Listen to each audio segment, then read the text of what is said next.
Muy bien, gracias, doctorcito. Muy bien. Muy buenas noches, alumnos. Muy buenas noches con todos. Vamos a dar inicio a la sesión teórica del día de hoy, miércoles 21 de mayo. El tema es síndrome coronario agudo. Muy bien. Empezaremos con importante tener la definición, la última definición del síndrome del infarto agudo de miocardio, que es el tema que vamos a tratar ahora, infarto agudo de miocardio y síndrome coronario agudo.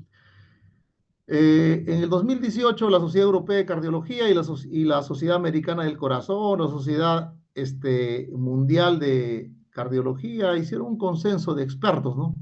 Y definieron al infarto agudo de miocardio. Entonces, en su definición, ¿no?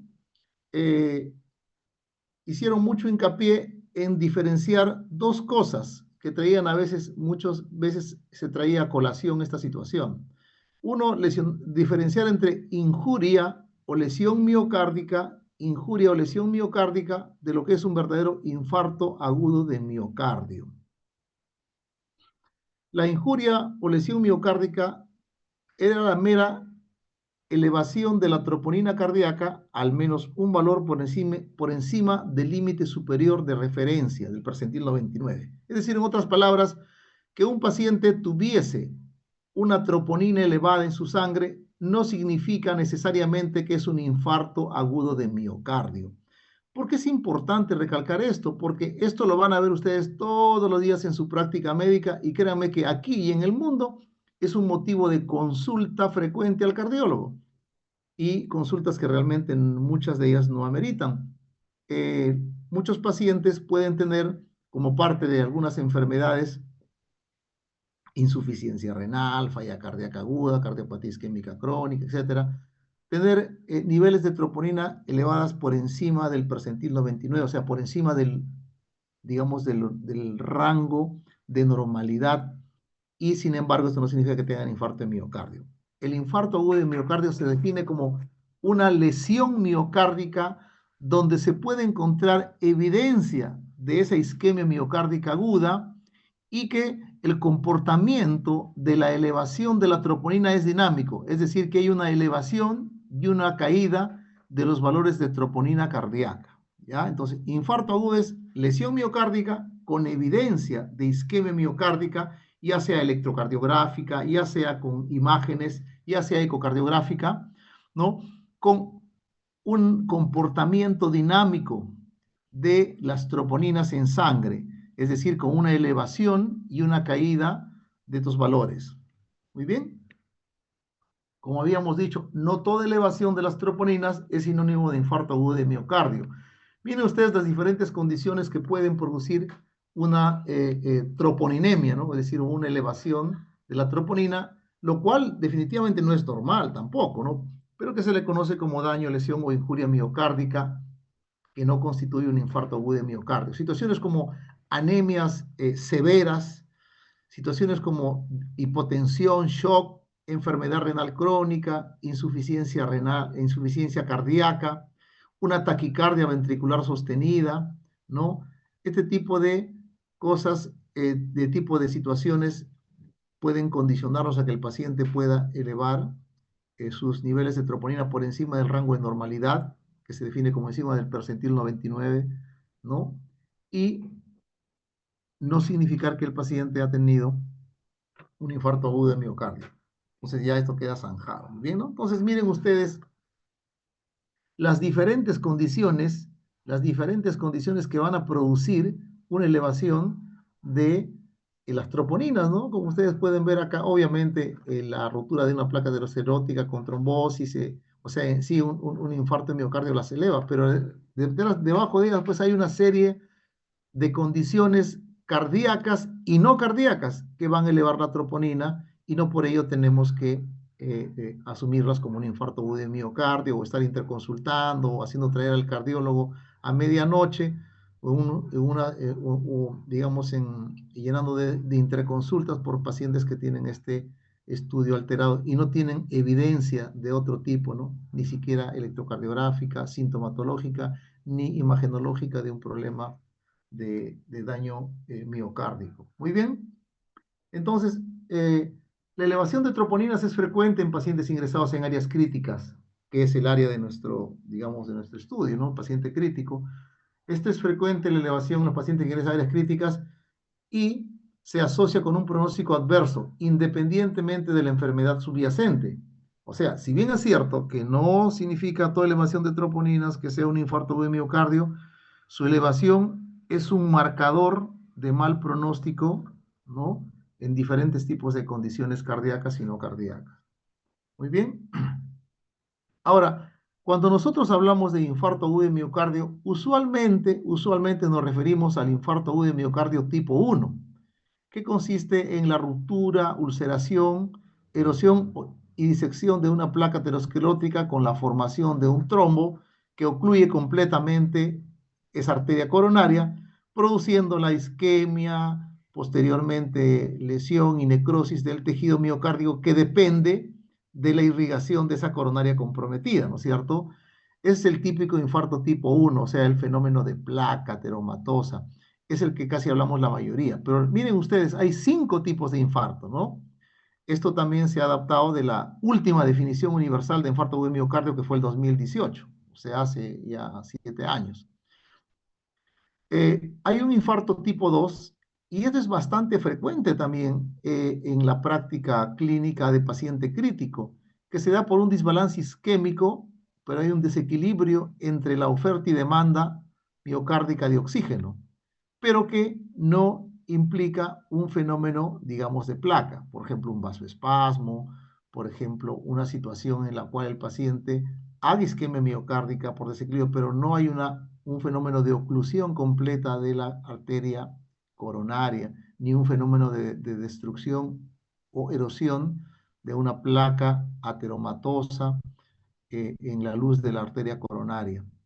Hay un infarto que se conoce como tipo 3, donde el paciente ha presentado una muerte, usualmente tipo súbita, una muerte cardíaca con síntomas sugestivos de isquemia miocárdica, ¿no? Una muerte súbita, pero que no se ha logrado, digamos, precisar esa muerte. Entonces se conoce como infarto tipo 3. Hay un infarto tipo 4, ¿no? En la cual se divide subtipo A, subtipo B, que está en relación fundamentalmente a procedimientos de intervencionismo coronario. El tipo 4A se relaciona a la intervención coronaria percutánea, donde los niveles plasmáticos de la troponina se elevan 5 veces por encima, digamos, del nivel de normales aceptados de troponina, ¿no? O sea, 5 veces por encima del percentil 99. Y también hay un infarto de 4 tipo B, cuando el paciente se le sometió a un procedimiento de intervencionismo coronario, tenía el stent y el stent se tapa, o sea, se trombose el stent, ¿no? Se obstruyó el stent coronario y esto se puede detectar por angiografía o en la autopsia, ¿no? Se obstruyó y ese es un tipo de infarto, también es infarto tipo 4, el subtipo B, ¿no? Y por último, hay un infarto tipo 5, que es el que se relaciona con la cirugía de revascularización miocárdica, ¿no? Entonces, ese infarto tipo 5 se le llama como tal cuando hay una elevación de 10 veces más del percentil 99 del valor normal de la troponina. Cuando se eleva más de 10 veces y está relacionada a una cirugía de revascularización miocárdica, es decir, de un bypass miocárdico, este tipo de infarto se conoce como infarto agudo de miocardio tipo 5. Los que ustedes más van a ver en la práctica médica van a ser el infarto tipo 1 y el infarto tipo 2, ¿no es cierto? Muy bien, entonces lo que me interesa es que sepan diferenciarlos fundamentalmente de los 5, el 1 y el 2. Uno, el tipo infarto agudo de miocardio, miocárdico agudo tipo 1, ¿no? Entonces, ustedes van a ver las troponinas positivas con un comportamiento obviamente dinámico, ¿no? Que se elevan las troponinas notablemente, ¿no? Muchísimas veces su valor normal y luego descienden, ¿no? En el tiempo. Este tipo de paciente tiene una sintomatología de isquemia miocárdica aguda, ¿no? Dolor torácico, disnea, cualquier equivalente anginoso, cambios electrocardiográficos compatibles con isquemia, alteraciones en la onda T, en el ST, ¿no? Alteraciones en la repolarización. Muy bien.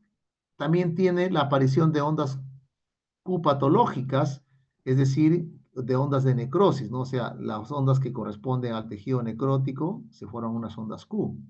Muy bien. Hay evidencia imagenológica de pérdida de miocardio viable o alteraciones regionales de la motilidad. Es decir, hay un patrón isquémico, por ejemplo, lo que se llama hipocinesia, disinesia, asinesia, o sea, alteraciones en la motilidad que se hace cuando el paciente le hace una ecocardiografía, por ejemplo, o cuando le hacen un estudio de perfusión, ¿no? Miocárdica, ¿no? Un estudio de perfusión miocárdica con un trazador de tipo, ¿cómo se llama? En ese estudio de imágenes, ¿ya? Medicina nuclear, ¿no? Cuando se hace un estudio de medicina nuclear, entonces se ve que hay una evidencia de pérdida de tejido miocárdico. O la identificación de un trombo coronario cuando se hace una angiografía, ¿no? Y con imagen intracoronaria, ¿no? O bueno, cuando se hace, lo detecta por autopsia, ¿no? Al menos uno de estos. O sea, que el paciente tenga troponinas positivas y que haya tenido o síntomas, cambios en el EKG, formación de ondas Q, evidencia imaginológica, uno de ellos o más, pero mínimo uno, y completa la definición de un infarto agudo de miocardio tipo 1. ¿No? Acá podemos ver, ¿no? Lo que se conoce como ¿no? El fenómeno de placa, se ulcera la placa, se tapa completamente la coronaria y el tejido miocárdico dependiente de la irrigación de esa coronaria, pues obviamente se va a necrosar. El infarto tipo 2, que en paciente crítico no es inusual, no se ve con cierta frecuencia, el paciente eleva troponinas, ¿no? Y las troponinas se elevan y luego descienden también, pero tiene que tener conjuntamente con este comportamiento de las troponinas al menos uno de estos síntomas. Uno, que el paciente ha tenido signos de isquemia miocárdica aguda, disnea, dolor torácico, disconfort torácico, que ha habido cambios isquémicos nuevos en el electrocardiograma, ¿no? Elevación, sobre todo infradesnivel del ST, aplanamiento de la onda T, inversión isquémica, o sea, inversión simétrica de la onda T, ¿no es cierto? Que apareció unas ondas Q patológicas, o que hay evidencia imagenológica de pérdida de tejido viable o alteraciones regionales en la motilidad, es decir, un patrón de tipo isquémico, ¿no? Este infarto tipo 2, ¿no? Es el que se da en pacientes que tienen elevación de troponinas y cualquiera de estos cuatro tipos de criterios que hemos nosotros mencionado, ¿no? Acá no hay fenómeno de placa como es en el tipo 1, o sea, no hay la formación de una úlcera que se está en la luz, una úlcera de un ateroma se ulcera, se fractura, ocurre una agregación plaquetaria que tapa, no, no ocurre, no es un fenómeno de placa ateromatosa, ¿no? Muy bien, como podemos ver acá, que puede haber, por ejemplo, el hecho de, por ejemplo, un vasoespasmo, la disección coronaria, pero no de tipo arteriosclerótica, ¿no? Y simple y sencillamente un desequilibrio entre la cantidad de sangre que le llega al paciente, ¿no? Con la demanda que tiene el paciente, ¿no? Es decir, en una situación en la cual, por ejemplo, puede haber una situación de hipotensión, por ejemplo, no sostenida, o una taquiarritmia ventricular sostenida, donde cierta área la cantidad de energía que necesitaba ese tejido miocárdico ha sido insuficiente para la cantidad que le ha aportado esa coronaria, debido a que en una taquicardia ventricular de frecuencias extremas, mayor de 180, mayor de 200, recuerden ustedes que el corazón se perfunde y se irriga en la diástole, y la diástole es la que se acorta cuando hay frecuencias cardíacas muy altas. ¿Ah? Muy bien. Esto ya hemos visto, ¿no? Hemos visto cómo es el comportamiento de las troponinas. ¿No? Eso se conoce como la curva. Hay una curva de troponina, hay un comportamiento dinámico, se eleva y luego baja ese nivel de troponina, ¿no es cierto? Miren ustedes que hay pacientes que tienen, digamos, situaciones agudas o crónicas, pero que elevan la troponina, sin embargo, no corresponden a un infarto agudo de miocardio, ¿no? Un paciente, por ejemplo, con una emergencia hipertensiva, una falla cardíaca aguda, pacientes con sepsis, una embolia pulmonar, taquiarritmia, ¿no? Miocarditis, un ACV inclusive, ¿no? Pueden en forma aguda elevar la troponina, sin embargo, no ser un infarto. Y en situaciones crónicas distintas al infarto, por ejemplo, pacientes que vienen con insuficiencia renal, y les piden pues el paquete de análisis, ¿no? No les piden un electro, pero le han pedido troponinas. Y ven la troponina alta al toque, interconsulta a cardiología, ¿no? pacientes ancianos, pacientes que tienen falla cardíaca crónica, miocardiopatías, ¿no? Dilatadas o cardiomiopatías hipertróficas, pacientes que tienen toxicidad cardíaca crónica debido a algún tratamiento, por ejemplo, de tipo antineoplásico, ¿no? Pacientes con valvulopatías crónicas, etcétera, ¿no? Muy bien, miren ustedes el comportamiento de cómo es el comportamiento. En línea azul vemos el comportamiento de una elevación crónica, ¿no? O sea, hasta ahí casi, casi plano, ¿no? No tiene una elevación, como se ve, por ejemplo, acá, ¿no? Una elevación y luego una caída de las troponinas, ¿no? Está más o menos casi parejo en el transcurso del tiempo. Eso es lo crónico. El paciente con insuficiencia renal crónica a veces le toma la troponina y está un poquito alta y le vuelven a tomar un control unas 3 4 horas después y sigue igual, o sea, ya es una troponinemia crónica, no se curva, no se elevación de troponina, ¿no? Muy bien, entonces, en resumen, elevación de la troponina, ¿no? Más signos clínicos de infarto agudo de miocardio y cambios en el electro, infarto agudo de miocardio. Elevación de la troponina, no hay clínica de isquemia, no hay cambios electrocardiográficos, esto se llama injuria o también conocida como lesión miocárdica, ¿no? Que como hemos visto, no es un infarto, pero sí es un marcador de, digamos, de pronóstico, un marcador adverso, ¿no? De pronóstico adverso a lo largo del tiempo. Muy bien, ahora entramos a lo que es infarto agudo de miocardio. Infarto agudo de miocardio, ¿ya? Muy bien, entonces acá es importante, un elemento importante es la sintomatología del paciente, el electrocardiograma, ¿no es cierto? Y cuando hablamos de infarto agudo de miocardio vamos a hablar fundamentalmente del infarto tipo 1, donde como podemos ver acá en esta figura, cuando la arteria coronaria se tapa, se ocluye completamente, ¿ya? Muy bien, primero empezaremos con lo que es el síndrome coronario agudo. Muy bien, un casito clínico rápido. El señor Fernández es un paciente varón, 63 años, en ejecutivo de ventas, ¿no? Diabético, hipertenso, exfumador, dejó de fumar hace 3 años, fumó como 30 y tantos años. Viene por un dolor torácico opresivo, intensidad 8 sobre 10, luego de subir las escaleras. Tuvo náuseas, sudoración, no cede con el reposo. Llega a la emergencia y le toma un electrocardiograma antes de los 10 minutos de su llegada, que es el estándar mundial, ¿no? Tomar el electrocardiograma antes de los 10 minutos, de transcurrir los 10 minutos desde que el paciente llegue. Eso es el estándar, digamos, mundial de una buena atención para un síndrome coronario agudo, que debe estar tomado e interpretado. Entonces lo toman el electro muy bien, pero se lo dan al R1. El R1 dice, pucha, que acá hay algo medio raro, ¿ah? Veo que está el ST medio desnivelado, no sé, tengo mis dudas, dice, ¿no? Y de todo es fácil, pues le vamos a tener, acá lo vamos a retener y que se quede una cama acá y que le vamos a tomar su troponina, dice el residente, el R1, ¿no? Muy bien, el paciente está esperando ahí, ¿no? Que venga su resultado de troponina y súbitamente colapsa el paciente, ¿no? Súbitamente colapsa.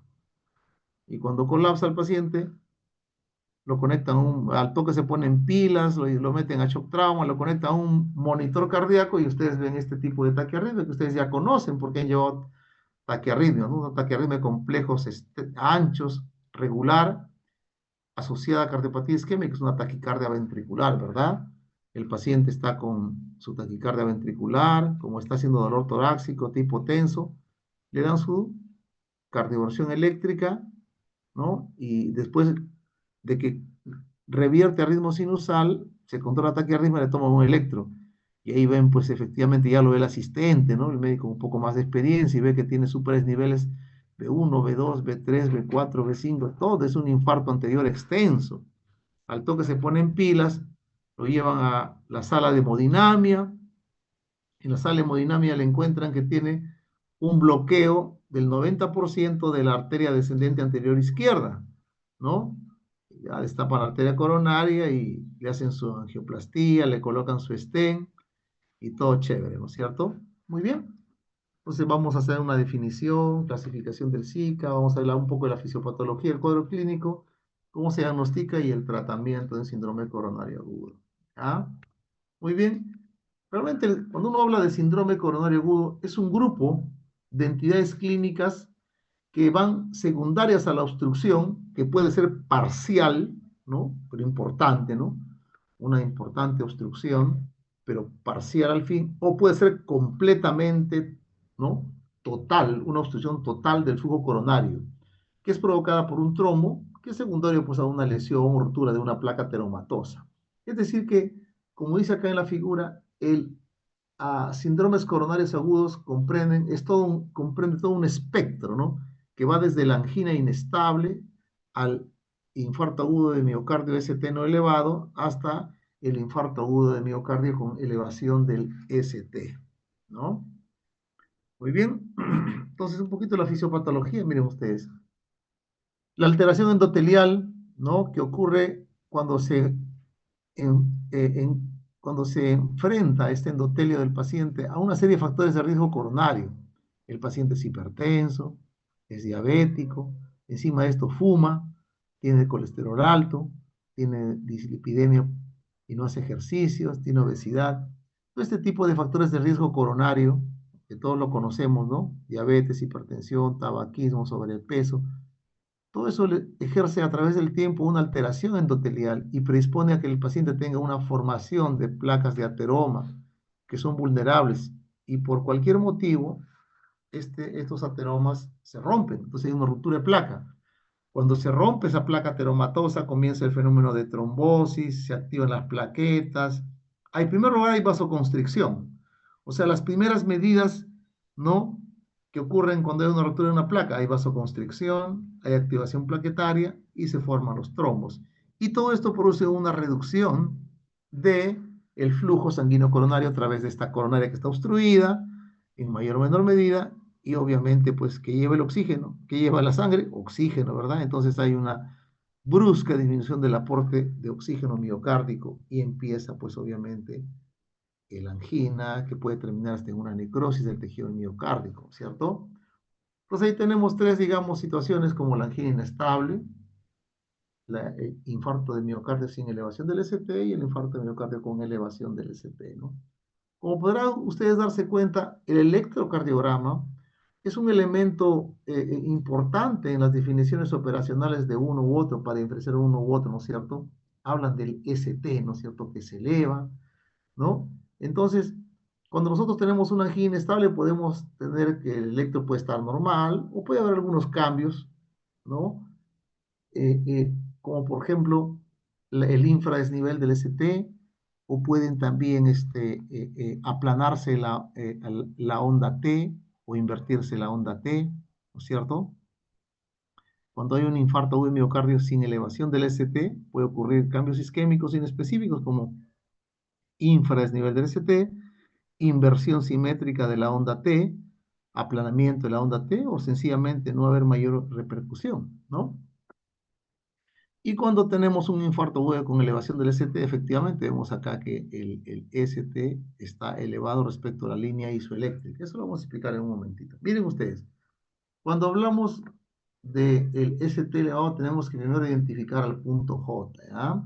Ustedes tienen la onda P, que es el registro de la despolarización auricular, ¿no es cierto? O sea, luego se sigue transmitiendo el impulso eléctrico a través del nodo auriculoventricular, entonces se forma ese segmento de ese PR, luego viene la despolarización ventricular, donde se forma el QRS, y luego viene la repolarización ventricular, que es la onda T, ¿verdad? Miren ustedes, al terminar la onda S y empezar el segmento ST, eso se conoce como punto J y se compara en relación a lo que se conoce como la línea isoeléctrica, o sea, la línea de base, ¿no es cierto? Entonces, para identificar primero el supradesnivel tenemos que encontrar el punto J, ¿no? Miren, acá en el punto J, por ejemplo, ustedes tienen, está elevado respecto a la isoeléctrica, que es de la línea de base, ¿no? 1, 2, 3 y medio, o sea, cada cuadrito es 1 milímetro. O sea, tiene elevación del punto J más de, más de 3 milímetros. ¿Por qué? Porque cada cuadradito pequeño es 1 milímetro. Muy bien. Entonces, cuando nosotros hablamos de síndromes coronarios agudos y utilizamos el electrocardiograma como elemento, digamos, de tamizaje, pero a la vez también como elemento de poder clasificar, ¿no? al infarto agudo de miocardio o en este momento al síndrome coronario agudo, ¿no es cierto? Entonces vamos a hablar de un SICA sin elevación del ST y un SICA con elevación del ST. Ya se habla de infarto cuando tenemos la confirmación de las troponinas, ¿ya? Entonces, si yo tengo un paciente que no eleva el ST, tenemos dos cosas. Puede ser una angina inestable, si es que el examen de troponinas me salió negativo, y puedo tener un infarto agudo de miocardio sin elevación del ST cuando tengo la confirmación de las troponinas, o sea, paciente con infarto sin elevación de ST. Pero si el paciente eleva el ST y las troponinas están positivas, se positivizan las troponinas, ese es el patrón de un síndrome coronario agudo con elevación del ST. Y ya cuando tengo la confirmación de las troponinas, ya digo con toda certeza, este es un infarto o un miocardio, porque ya elevo las troponinas, con elevación del ST. ¿Ah? Entonces lo vamos a ver acá, ¿no es cierto? Acá está sin elevación del ST, puede ser depresión del segmento ST o una inversión simétrica de la onda T o aplanamiento de la onda T, y acá vemos acá el ST elevado, ¿no? En este caso. Muy bien. Más o menos, ¿cómo es que se nos ha enseñado por mucho tiempo y luego se ha visto que esto no es tan cierto al 100%? De que cuando la arteria coronaria se obstruye en forma parcial, como ustedes pueden ver acá, hay un trombo que lo ocluye en forma parcial, se producen unos cambios en el electrocardiograma, como son el infradesnivel. Ustedes vean acá el ST está infradesnivelado respecto a la isoeléctrica, o sea, hay depresión del ST, o también puede producirse una inversión simétrica de la onda T, ¿no? Pues la onda T es positiva, acá está negativa y está invertida, ¿verdad? Eso puede darse, ¿no? Como vemos acá, ¿no es cierto? Se obstruye parcialmente, se da este tipo de infradesnivel ST. Pero nos enseñaron que cuando la arteria coronaria se ocluye completamente, ¿no? Se eleva el ST, como vemos acá, ¿no? Hay una elevación del segmento ST. Como no tenemos todavía la confirmación de troponinas, hablamos de un SICA ST elevado, pero ya cuando la troponina sale positiva, podemos decir que es un infarto ST elevado, ¿cierto? Muy bien, entonces ustedes tienen que cuando se obstruía la coronaria, se elevaba el ST. Eso es lo que más o menos digamos, una fisiopatología más o menos sencilla, simple, ¿no? Entonces sí que ST elevado, se tapa completamente la arteria, como ven acá, y se eleva el ST.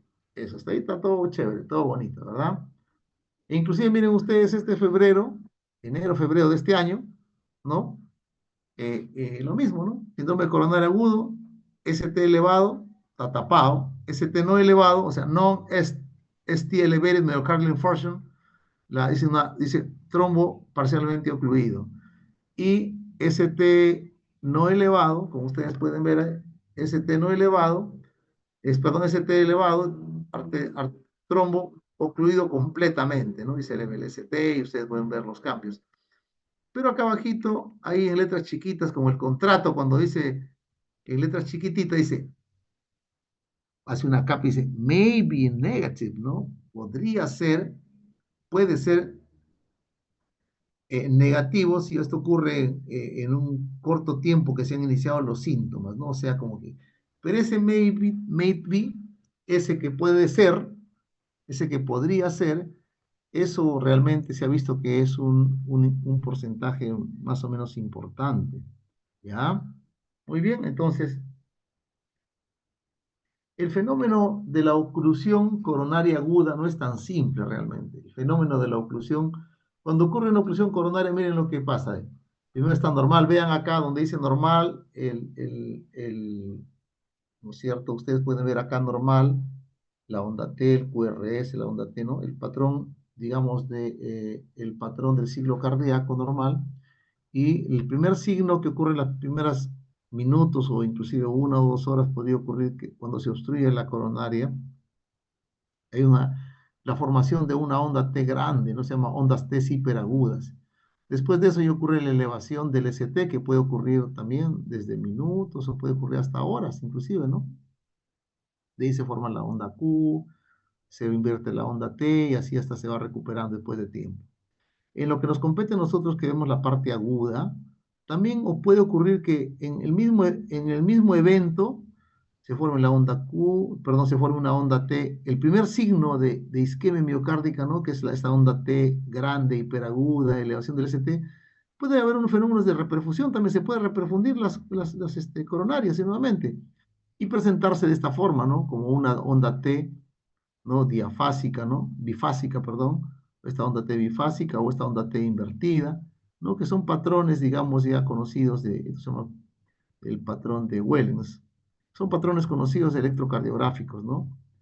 Que nos dicen que este paciente ha tenido una oclusión, pero que se ha reperfundido, pero que nos habla de que esa arteria está, pero como se dice, tiene una obstrucción crítica, no está por un pelito nomás, puede volver a obstruir nuevamente, ¿ya? Entonces, realmente el fenómeno de obstrucción coronaria no es tan, o sea, no se manifiesta de forma electrocardiográfica tan sencilla y con esta, digamos, sencillez como se nos ha enseñado, ¿no? Es mucho más complejo. Entonces, como parte de ese paradigma que tenemos del síndrome coronario, tenemos elevación del ST sin elevación del ST. Entonces, cuando se elevaba el ST, esto requería un manejo médico, que lo vamos a aprender ahora, e inmediatamente ofertarle una reperfusión miocárdica STAT, al toque, ¿no? Idealmente con angioplastía y colocación de su stent, o si es que no había eso, teníamos que conformarnos con hacerle una terapia trombolítica, es decir, una estrategia de reperfusión farmacológica con un trombolítico para después llevarlo a una angioplastía a la brevedad posible.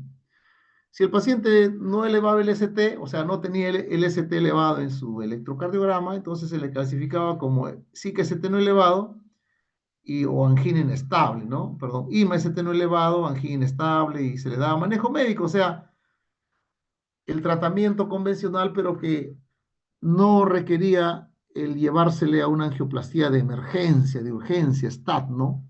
Que luego vamos a ver los tiempos, a qué se llama entrar una reperfusión miocárdica emergente, de emergencia.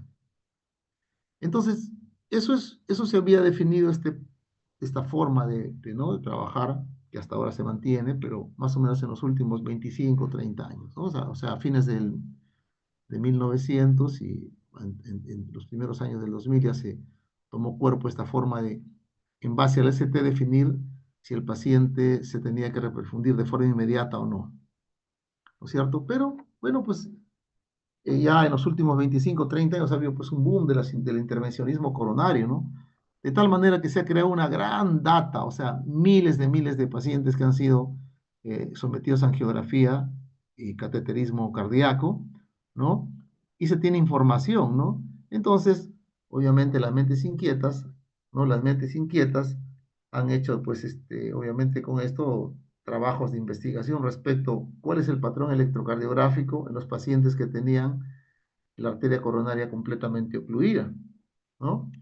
Y me gusta siempre repetir esto en mis conferencias. Este es Juan Carlos Pérez Alves, un cardiólogo hemodinamista de Puebla, en México. Él dice, electros vemos, coronarias no sabemos, dice, ¿no? Electros vemos, coronarias no sabemos. Muy bien, entonces, múltiples estudios, ¿no? Múltiples estudios que se han realizado a lo largo de estos últimos 25, 30 años de cateterismo han comparado los resultados, o sea, los reportes de la angiografía, ¿no? del cateterismo con los electros que el paciente presentaba antes de ingresar a cateterismo. Y ahí se ha tenido uno la oportunidad, en cierto modo, hasta de desengañarse, ¿no? O por lo menos aclarar un poco más el panorama y darse cuenta que esa dicotomía ciertamente simplista, que si se tapaba toda la arteria, entonces tenía que elevar el ST, y si la arteria no se tapaba completamente, entonces no se eleva el ST, se infradesnivelaba o se producía una onda T invertida. Entonces, se dieron cuenta que pacientes que tenían la arteria completamente ocluida, tenían patrones como el que estamos viendo en este momento, ¿no? que no es ST elevado, y sin embargo, correspondía a este paciente, había tenido un infarto, que como no tenía el ST elevado, lo clasificaron como ST no elevado, y sin embargo su arteria coronaria estaba ocluida. Entonces, pudieron concluir, ¿no? Después de revisar muchos, miles de electrocardiogramas y corroborarlos, correlacionarlos con su electro de ingreso, que no toda obstrucción completa de la coronaria, ¿no? Produce una elevación del ST. O sea, se me obstruye completamente la coronaria y por lo tanto estoy desarrollando un infarto agudo de miocardio, esa porción de corazón, esa porción de tejido, ese territorio miocárdico que es irrigado por esa coronaria que se acaba de ocluir completamente, comienza a necrosarse, pues a infartarse. Y yo esperaría de que mi paciente, en el momento que lo veo, tenga la elevación del ST. Y se vio que no es así. Se vio que no toda obstrucción coronaria aguda completa producía una elevación del ST. Se podían producir otro tipo de manifestaciones electrocardiográficas, ¿no? ¿Ya? Entonces, como por ejemplo, estas, lo que se conoce como el infradesnivel del ST en las primeras derivadas precordiales, específicamente desde B2, B3, B4, se producía unas ondas T grandes que se llaman las ondas T hiperagudas, se producía un patrón de unas ondas T bifásicas o ondas T simétricamente invertidas, como se conoce el síndrome de Wellens tipo A, tipo B, las ondas T hiperagudas, los pacientes que podían, hacían un infarto y que estaban con un ritmo, con marcapaso, ¿no? O los pacientes que tenían previamente un bloqueo de rama izquierda, entonces se les calificaba como ST no elevado. Sin embargo, estos pacientes, aplicando los criterios de Esgarbosa, que son unos tipos de criterios para valorar la presencia o no de infarto, se veía que podían tener infarto. Y así una serie de patrones electrocardiográficos, ¿no? Que se conoce como alto riesgo. Y esto no es nuevo, se conocía ya, pero se le conocía como equivalentes a un ST, ¿no? ¿No? Entonces, cuál fue la conclusión de varios estudios que se han hecho en los últimos, tal vez, 10 años, ¿no? Un poco más, tal vez, de que cuando uno califica al IMA-ST no elevado, ¿no? Más o menos de un 25 hasta un 30% en algunas series podrían ser falsos negativos. Es decir, cuando nosotros, de acuerdo a lo que habíamos aprendido de que si es un si IMA-ST no elevado, significa que la arteria se ha ocluido parcialmente nomás y que no ameritaba hacer una reperfusión inmediata, ¿no? Rapidito, así como te dicen los estándares, que tienes que hacerlo si estás en un centro con cateterismo entre los primeros 60 minutos, y si no lo tienes y lo trasladas, tienes que hacerlo antes, idealmente, de las 2 horas. O sea, en otras palabras, estos pacientes que ustedes pueden ver acá en su pantalla, que ven que tienen estos tipos de patrones, ¿no? Diferentes, que no corresponden ni obedecen las normas milimétricas que nos dice el paradigma ST elevado, o sea, que tenga más de 1 milímetro en diferentes derivadas, que eso lo vamos a ver ahorita, ¿ya? Estos pacientes no tenían el ST elevado y sin embargo tenían la arteria coronaria completamente ocluida. Y eso podía ocurrir más o menos hasta en un 25, en unas series hasta un 30%. O sea, gente que teniendo la arteria coronaria completamente tapada era clasificada como un IMA-ST no elevado. Efectivamente, ¿por qué? Porque no elevaba el ST. Pero ¿qué es lo que importa? ¿Un electrocardiograma o la arteria coronaria? ¿No? Entonces, la pregunta, ¿no es cierto? Que se vio en estos pacientes que la mortalidad se duplicó, ¿no es cierto? Y la incidencia de falla cardíaca, o sea, estos pacientes que no se les llegó a trombolizar o ni hacer angioplastía ni fibrinolisis, o sea, no se les perfundió de forma inmediata, se aumentó la mortalidad, ¿no? Y a los pacientes también que no se les reperfundió, en este caso a estos pacientes, aumentó la incidencia de falla cardíaca aguda, ¿no? También ocurre entonces, ¿cuál es la repercusión de esto? ¿Por qué estamos hablando de esto? Porque cuando nosotros no tenemos en cuenta, ¿no? que más allá del ST, sigue siendo un importante, obviamente, el elemento, digamos, para detectar un paciente que tiene una obstrucción coronaria aguda, de que si solamente nos fijamos solamente en el ST, vamos a perder la oportunidad de una reperfusión inmediata a una coronaria que está completamente tapada, pero que no elevó el ST, ¿no? ¿Ah? Muy bien. También ocurre lo contrario, ¿no? O sea, lo contrario, que se veía que solo basados en el ST había un 15 hasta un 30%, 35% de gente que se activaba la sala hemodinamia, ¿no? Y de repente después se desactivaba o le llegaban a hacerle inclusive hasta el cateterismo y no encontraban nada, ¿no? Porque había en el electrocardiograma elevaciones del ST que no corresponden a un infarto agudo de miocardio. Es decir, que los diagnósticos diferenciales del ST elevado en el electrocardiograma son múltiples, ¿no? Como podemos ver acá, ¿no? Entonces, obviamente la primera causa de elevación del ST en un contexto clínico es el infarto de miocardio, pero también ocurre que pueden elevarse el ST cuando hay una secuela de un aneurisma ventricular, ¿no? Un paciente que tiene una pericarditis o miocarditis, un paciente que tiene una cardiomiopatía por estrés o síndrome de Takotsubo, pacientes que tienen una angina vasoespástica de Prince-Metal o pacientes que tienen un patrón de repolarización temprana, pacientes con bloqueo de rama izquierda, pacientes que tienen un síndrome de Brugada, hipercalemia, etcétera, ¿no? O sea, en otras palabras, hay un conjunto, digamos, de otras patologías que podría elevar el ST, ¿no? Y podría, digamos, hacernos confundir cuando hay experiencia en la lectura del electro, como si fuese un paciente con infarto agudo, un SICA-ST elevado y activar y mandarlo a la sala de hemodinamia, ¿no? Obviamente estas cifras deben ser menores ya porque la contabilización para dar estos porcentajes de falsos positivos era desde el hecho mismo ya de activar, ¿no?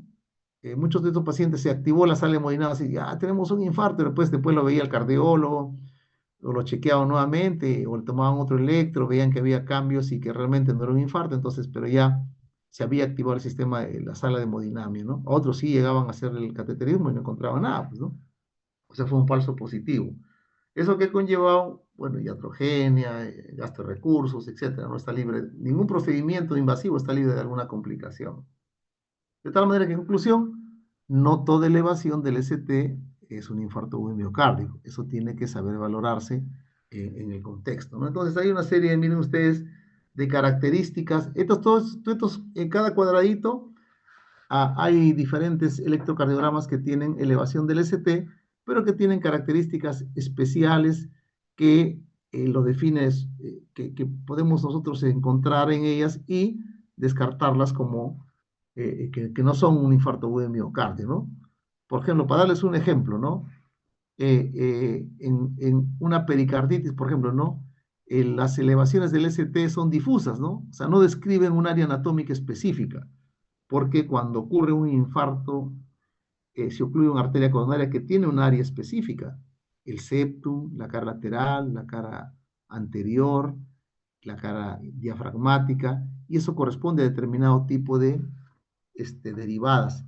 En cambio, acá la pericarditis se eleva el ST, pero en la pericarditis aguda, el ST pero de forma difusa, no tiene las características de un ST, digamos, típico correspondiente a un problema coronario. Igual también el hipercalemia o el síndrome de Brugada. O sea, ya eso implica estudiar las características de cada elevación del ST que son diferenciales del verdadero ST elevado que nos habla de una obstrucción de la coronaria. Muy bien, acá pues, esta, ¿no? Entonces acá hay una mnemotecnia, dice elevation, ¿no? Dice, no toda, dice elevación del ST nodal with AMI, ¿no? O sea, ST elevado no siempre son un infarto de miocardio. Dice trastornos electrolíticos como hipercalemia, bloqueo rama izquierda, repolarización precoz benigna, hipertrofia ventricular, síndrome Brugada, aneurisma del ventricular izquierdo, Takotsubo, etcétera, lo que ya hemos mencionado, ¿cierto? Pero también de otro lado, vimos que no toda, no toda oclusión coronaria aguda, como ven ustedes acá, que típicamente nos aprendimos que elevaba el ST, no todas elevan el ST. A veces algunas se elevan y otras producen otra serie de patrones electrocardiográficos que no está de más reconocerlos para poder identificarlos y poder a estos pacientes activar la sala hemodinamia y darles una reperfusión, digamos, en los tiempos oportunos para salvar miocardio, ¿no? O sea, no basarse únicamente en esta elevación del ST. Esto es algo que está ya cada vez teniendo más, digamos, sustento con diferentes artículos que se van publicando, ¿no? Muy bien, entonces, ¿no? Acá tenemos diferentes tipos de patrones electrocardiográficos, ¿no? Muy bien, entonces, el diagnóstico del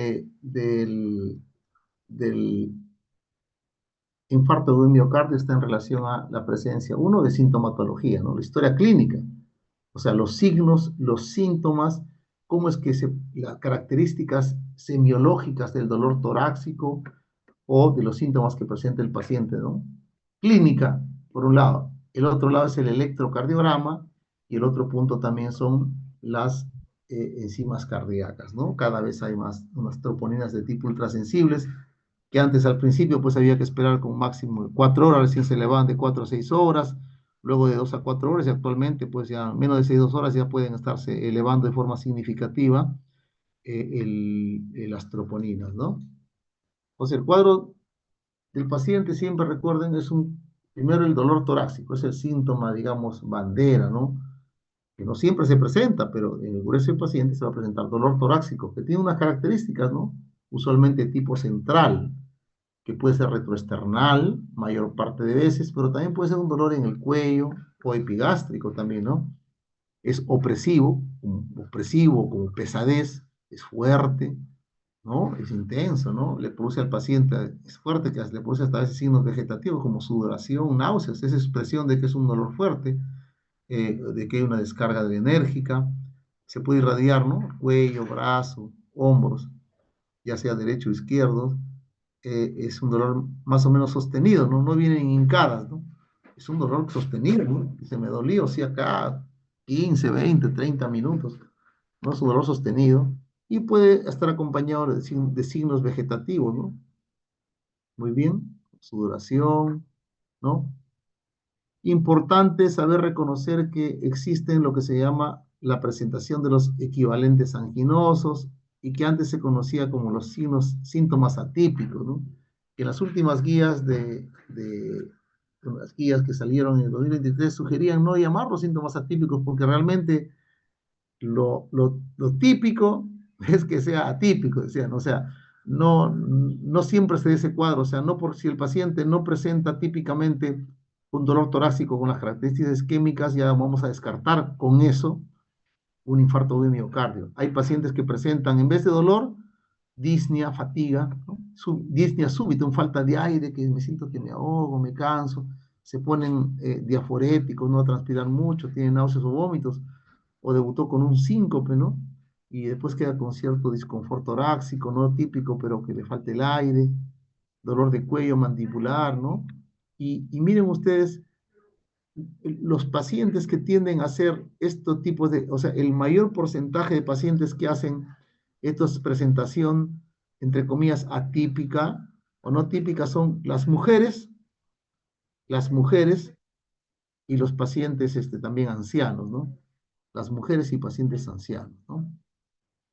¿No? Como ustedes pueden ver acá, mira, dice el porcentaje de mujeres con ¿cómo se llama? Con signos, síntomas diferentes a lo que es el dolor torácico clásico, ¿no? Claro, la mayor parte es dolor torácico, pero pueden hacer diaforesis, dolor epigástrico como indigestión, dolor de hombro, mareos, náuseas, vómitos, dolor de cuello, de quijada, falta de aire, ¿no es cierto?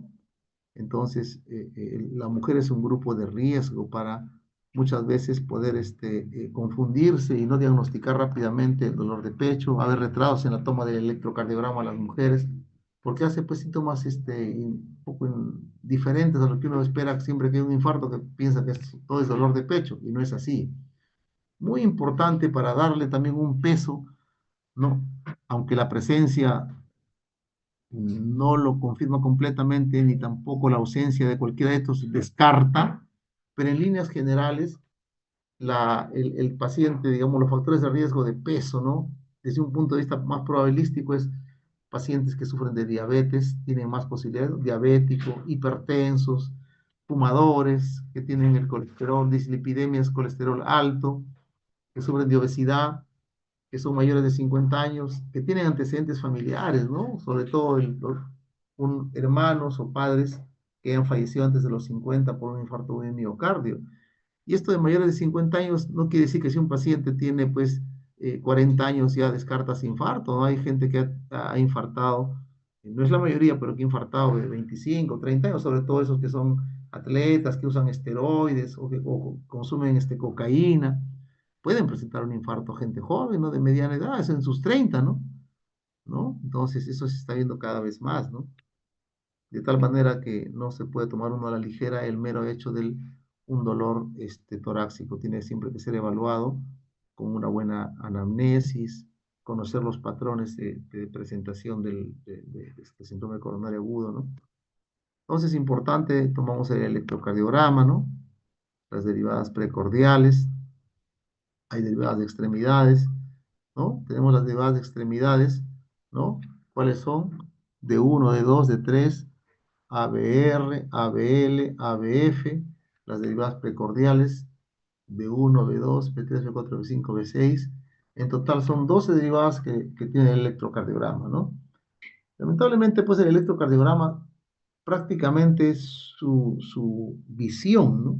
Cada derivada es como si hubiera alguna parte del corazón, pero está fundamentalmente abocada a la evaluación del ventrículo izquierdo.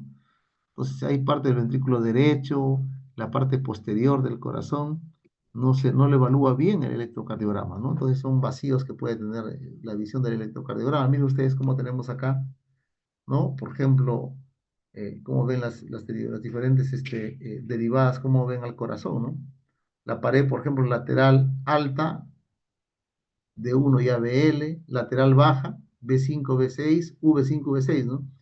La parte anterior, B3, B4, y el septum, lo ve V1 y V2, la parte inferior como ustedes pueden ver acá, ¿no?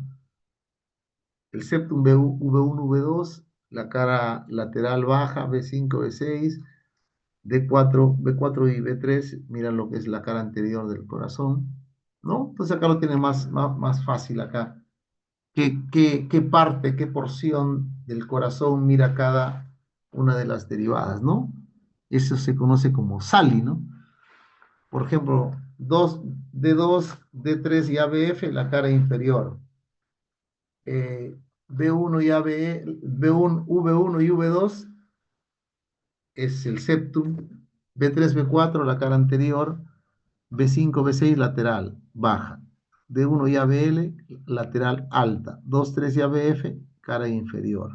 ¿No es cierto? Ustedes tienen ahí, en la circulación, mire, ustedes tienen dos principales coronarias, ¿no? La derecha y la izquierda. Bueno, ambas son importantísimas, pero la que normalmente vemos en los electros son las que comprometen a una parte importante de la arteria coronaria izquierda, ¿no? Como la arteria coronaria izquierda se divide en dos ramas, la circunfleja, ¿no? La arteria circunfleja y la arteria descendente anterior izquierda, ¿no? La arteria descendente anterior izquierda. Muy bien. Y acá ustedes pueden hacer una correlación, inclusive, miren ustedes.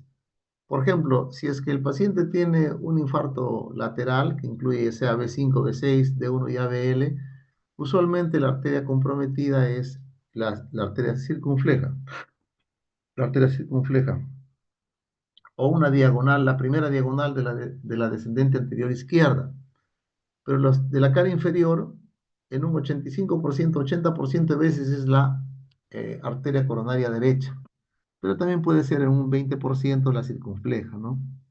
En la cara anterior y septal, o sea, de B1 a B4, ya sea septum, B1, B2 o B3, B4, la cara anterior, cuando ocurre el infarto se localiza en esta, usualmente es un compromiso u obstrucción de la arteria coronaria descendente anterior izquierda, ¿no? La descendente anterior izquierda. ¿Ya? Entonces, más o menos hay una correlación entre la anatomía coronaria y las comprometida, ¿no? Lo que se conoce como la ARI, arteria responsable del infarto, con la presencia de alteraciones de elevación del ST o alteraciones electrocardiográficas en determinado tipo de derivadas, ¿no?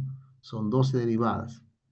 Muy bien, entonces, ¿cómo definimos infarto agudo de miocardio ST elevado? Ya conocemos el punto J, ¿no es cierto? Se define como una nueva elevación del punto J en dos derivaciones contiguas. Y te dice, ¿no?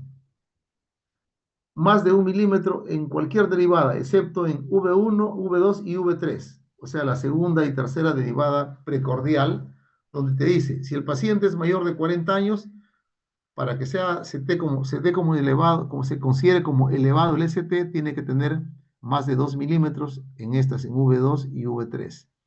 Y si el paciente tiene menos de 40 años, tiene que tener más de 2,5. Pero si es hombre, si es mujer, ¿no? De cualquier edad, mayor o menor de 40 años, tiene que tener 1,5 milímetros en estas dos derivadas.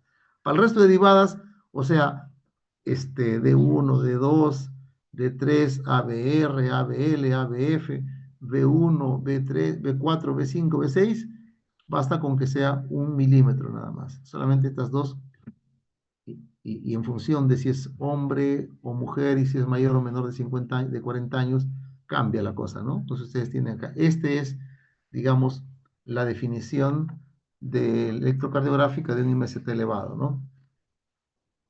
Muy bien, acá lo tienen más facilita, dice, ¿no? Para todas las derivadas, más de 1 milímetro, excepto V2 y V3. Si es menor de 40 años, más de 2,5 milímetros. Tiene que estar elevado para que se considere ST elevado. Si es mayor de 40 años, solo se requiere 2 milímetros. Y si es mujer, independientemente de cualquier edad, se requiere que en V2 y V3 esté elevado 1,5 milímetros. ¿Ah? Bien, por ejemplo, acá tenemos, miren ustedes, una elevación del ST en B2, B3 y ABF, eso corresponde a la cara inferior. Entonces, este es un infarto inferior, un infarto de cara diafragmática, ¿no? Acá está elevado en V1, 2, 3, 4, 5, ¿no? Entonces, este es un infarto anterior, ¿no? Anterior y septal también, ¿no es cierto? O sea, en el septum, que es B1, B2 y B3 y B4, cara anterior.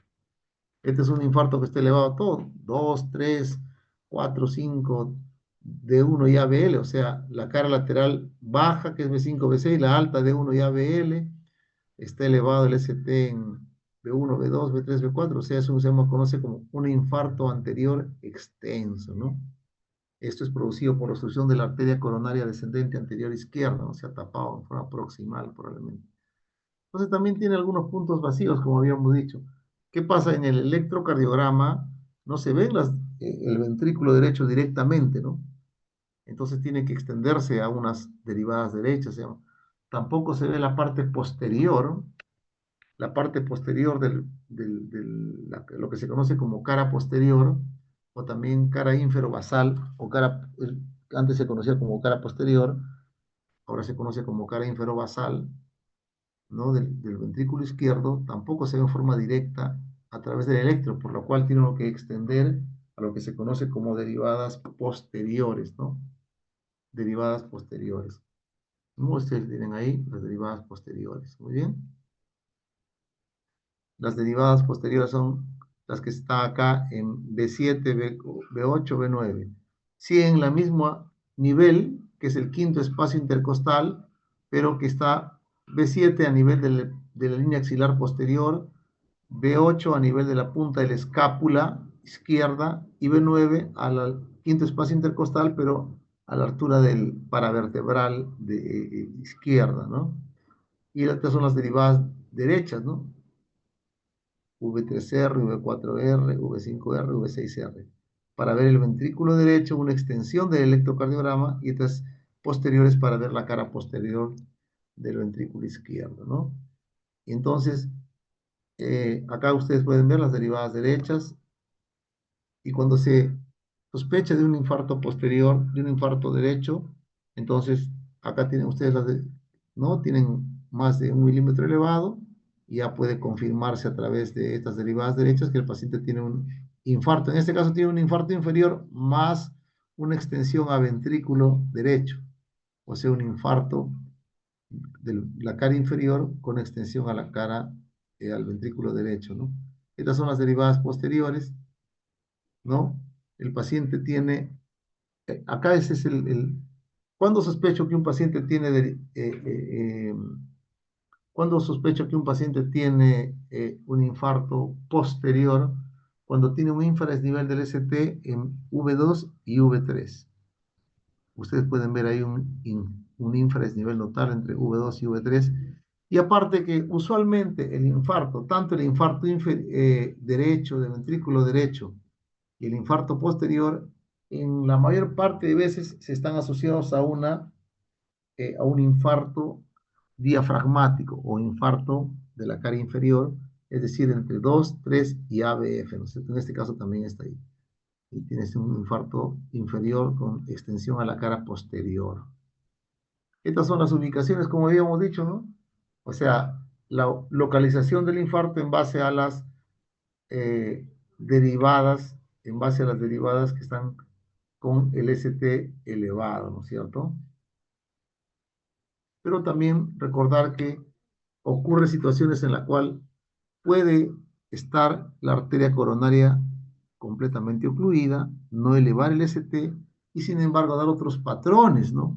De electrocardiograma que nos van a indicar que hay una oclusión completa o una estenosis coronaria pues importante, crítica, que es de alto riesgo y que en el contexto clínico ameritaría que entre a una reperfusión inmediata para salvar el máximo de miocardio que se tiene, e igual que si fuese un paciente que presenta clásicamente los patrones de elevación del ST, ¿no? Que hemos visto ya.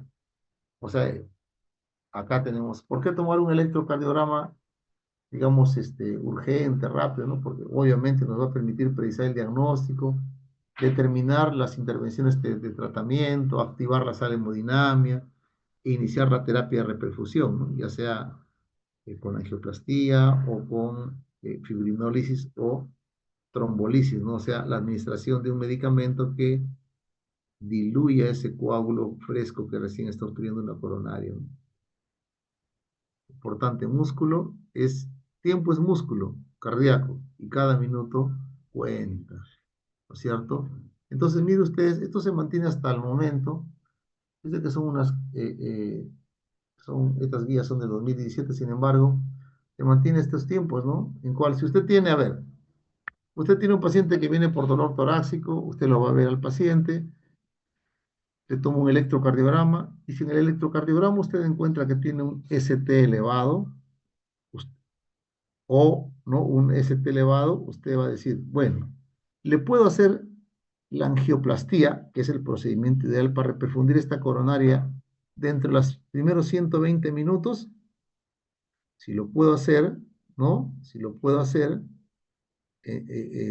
¿cómo se llama? Porque yo estoy, perdón, si lo puedo, estoy en un lugar que no tiene una sala hemodinámica en mi hospital, pero mi hospital de referencia está a 40 minutos, a 1 hora, y yo puedo rápidamente llevarlo y coordino en el camino, y me lo pueden al paciente reperfundir antes de las 2 horas, pues no lo trombolizo, le doy tratamiento médico y lo conduzco a una sala de hemodinamia.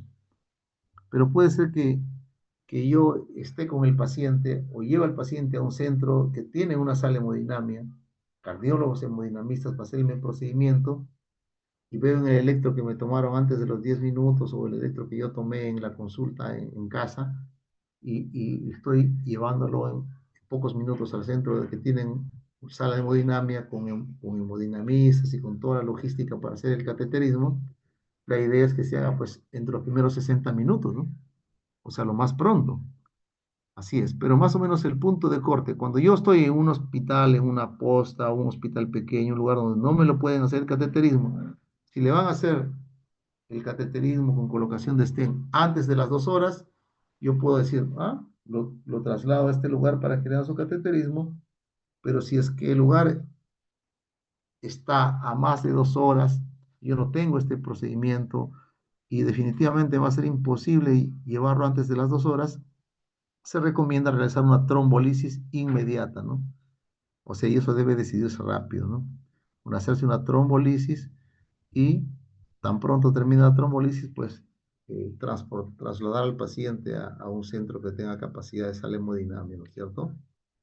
De tal manera que cuando nosotros nos basamos en la elevación del ST para definir el síndrome coronario agudo con ST elevado o ST no elevado, ¿no? Cuando tenemos el paciente que tiene el ST elevado, reperfusión miocárdica, ya sea, ¿no? Con angioplastía, idealmente, o si no, con un trombolítico, ¿no?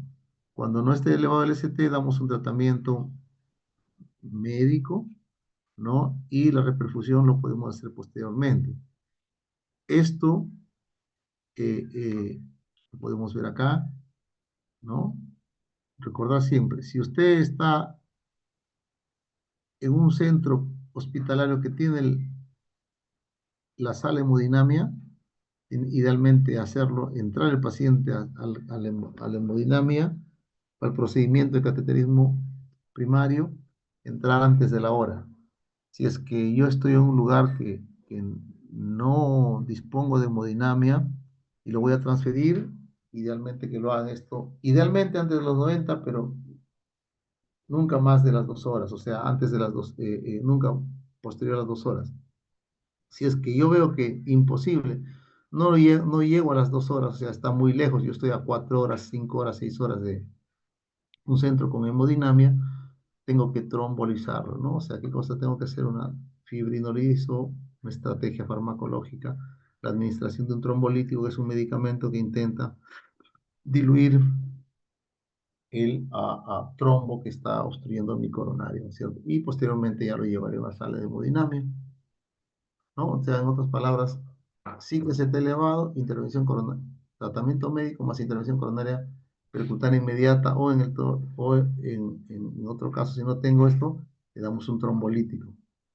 Pero también, como habíamos visto, de que en las guías de la Sociedad Europea que salió en el 2023, ¿no? Y también se reconocen estas últimas guías, hay pacientes que pueden tener un SIC-ST no elevado, pero que se consideran de muy alto riesgo si el paciente, producto de ese infarto, que aunque no eleve el ST, pero que tiene inestabilidad hemodinámica, el paciente está en shock cardiogénico, tiene dolor torácico recurrente o continuo, no pasa, tiene falla cardíaca aguda, secundaria a ese problema coronario, tiene arritmias de tipo taquicardia ventricular, potencialmente mortales, o tiene patrones electrocardiográficos dinámicos o sugestivos de una isquemia importante, estos pacientes ameritan entrar a una intervención coronaria percutánea inmediata, eso es lo que dicen las guías, ¿no? Ya sea una reperfusión inmediata, ya sea a través de una angioplastía con stent o hacer una reperfusión farmacológica, ¿no? Y después ya llevarlo a una sala hemodinámica. Recordar también que muchos pacientes pueden tener una clínica bastante sugestiva de síndrome coronario agudo, con dolor torácico persistente y síntomas, y tienen estos patrones electrocardiográficos, también ameritarían que hacerse una intervención coronaria percutánea inmediata, ya sea, o en el peor de los casos, una reperfusión farmacológica con tenecteplase o actílice, o sea, con un trombolítico o fibrinolítico, ¿no es cierto? Muy bien, ya llegamos a la parte del manejo médico, ¿no? El manejo del síndrome coronario agudo debe ser en una sala de shock trauma, idealmente, es decir, donde podamos al paciente, si en algún momento hace una complicación, desde una parada cardíaca o requiere una terapia eléctrica con cardioversión, desfibrilación, manejo de la vía aérea, con intubación endotraqueal o algún soporte avanzado de la vida, podamos hacerlo de forma rápida en un área que está diseñada para dar este tipo de tratamientos, ¿no? O sea, manejo de un síndrome coronario agudo, tiene que estar con un monitoreo cardíaco continuo, se tiene que tener a la mano un desfibrilador, se tiene que dar su oxigenoterapia, sí, solo si la saturación es 90 o menos, la analgesia puede darse opioides, ¿no? Eventualmente, si el paciente tiene un buen techo de presión, puede usarse algunos nitratados, ya sea sublinguales o endovenosos, para limitar, para disminuir el dolor. Si es que hay congestión pulmonar, también podría ayudarle. Es una forma de falla cardíaca aguda, los nitratados. Antiagregación dual con ácido acetil salicílico y clopidogrel si el paciente se va a trombolizar, o ácido acetil salicílico más un inhibidor P2Y12, como es el pasugrel o el ticagrelor, ¿no? Si el paciente sobre todo va a ir a angioplastía, sobre todo el ticagrelor. Terapia anticoagulante con heparinas de bajo peso molecular como enoxaparina, y en todo caso, si no lo hay, con heparina sódica no fraccionada, ¿no? Como hemos visto acá, importante que el oxígeno no se le da todo, solamente si satura 90 o menos, ya se le da una oxígeno, ¿no? La terapia con nitratados, ¿no? Es importante. Cuando el paciente tiene dolor asociado a la isquemia, puede mejorar esto, pero valorar siempre que el paciente esté hemodinámicamente estable por el efecto hipotensor que puede tener, ¿no es cierto? Es ideal en el contexto de una crisis hipertensiva tipo edema agudo de pulmón o infarto agudo de miocardio con niveles de presión alta, es ideal el uso de nitroglicerina, ¿no? Pero hay pacientes, por ejemplo, que tienen evidencia de infarto agudo de miocardio del ventrículo derecho, estenosis aórtica severa, o que están usando inhibidores de la 5-fosfodiesterasa, es decir, sildenafil o vardenafil o taldalafilo, ¿no? Medicamentos que se utilizan en la disfunción eréctil. Entonces, evitarlo, porque si no van a ser fenómenos de hipotensión muy severos, ¿no? Entonces, morfina, se puede utilizar morfina, petrina eventualmente, cuando el paciente está con mucho dolor persistente, ayuda, ¿no? Sobre todo, verificar también que esté hemodinámicamente estable por los potenciales efectos de disminuir la presión de estos medicamentos. Usar la aspirina es para todos, ¿no? Excepto pues, que sea alérgico, ¿no? Dosis de carga 300 miligramos, ¿no? Ya sea si el paciente va a fibrinolisis, ¿no? O va a cateterismo, ¿ah? Idealmente tabletas sin cubierta entérica, ¿no? Para que tengan una más rápida absorción. También la antiagregación se va a dar con un inhibidor 2P2Y2, como es el ticagrelor. Se puede dar una dosis de 180 miligramos vía oral stat, sobre todo si el paciente va a ser sometido a un cateterismo, ¿no?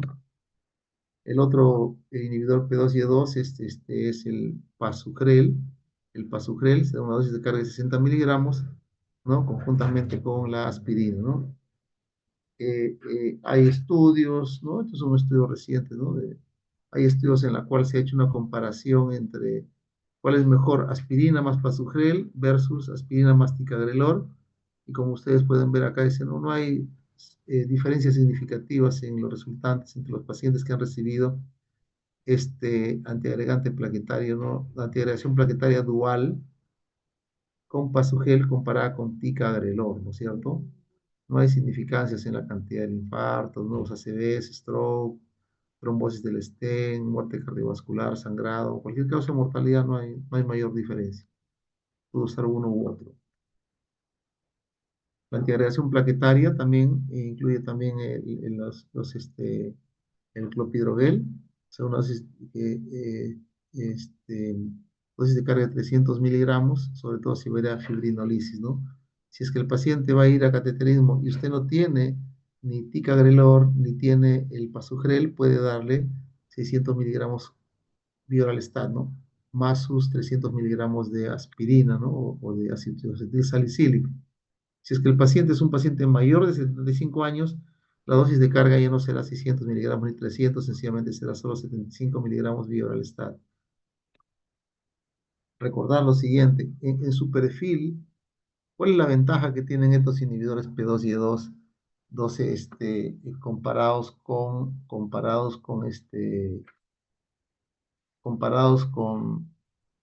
el ácido, el clopidogrel, ¿no? Este, perdón, con el clopidogrel, es su tiempo de acción, miren ustedes, ¿no? El clopidogrel tiene un tiempo de acción de 2 a 4 horas, comienza a producir la antiagregación plaquetaria, ¿no?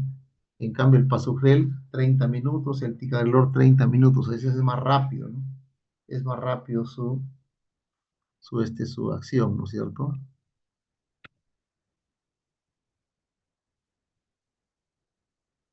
Muy bien, entonces acá también no olvidar usar los anticoagulantes tipo enoxaparina, que se pone 1 miligramo por kilogramo subcutáneo cada 12 horas o la heparina sódica, ¿no?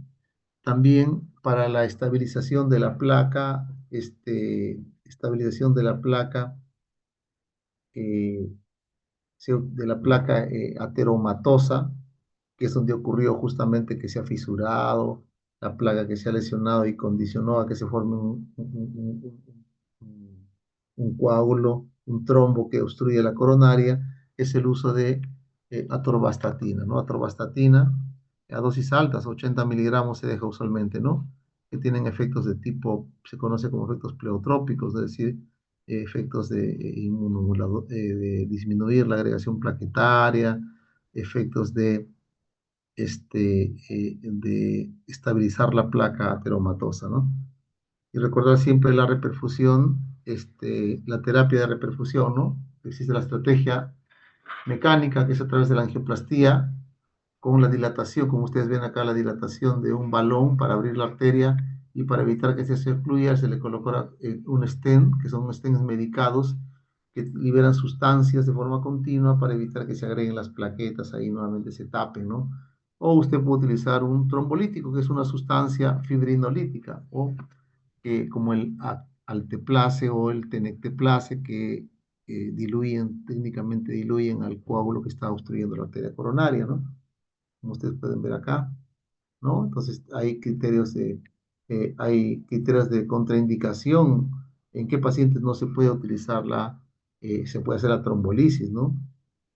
Hay contraindicaciones absolutas. Si el paciente está cursando con una hemorragia o tiene un tipo de hemorragia intracraneal o un problema de síndrome aórtico agudo, o ha sido, ha tenido una hemorragia digestiva en las últimas 4 semanas, o ha sido operado del cerebro, aorta o médula, ¿no? Estos pacientes no se puede utilizar la trombolisis, tendría que ir a angioplastía sí o sí, ¿no es cierto? Entonces acá están el trombolítico, cómo se utiliza, ¿no? O sea, Actilice, que es el que más usamos acá en nuestro país, como trombolítico, ¿no? Se usa 100 miligramos, 15 se coloca STAT, se prepara y se coloca STAT, 50 se deja para 30 minutos y los otros restantes, 35 miligramos, se pasa en 1 hora. O sea, el total, el procedimiento demora hora y media de trombolisis. En cambio, en el tenecteplase se pasa en una sola dosis, en 20 segundos se medista en bolo. No, no es como el otro, es 15, 35, 15, 50, 35, no, acá se pasa de frente. ¿No? Estas son las medidas que se tienen, ¿no? De acuerdo al peso corporal.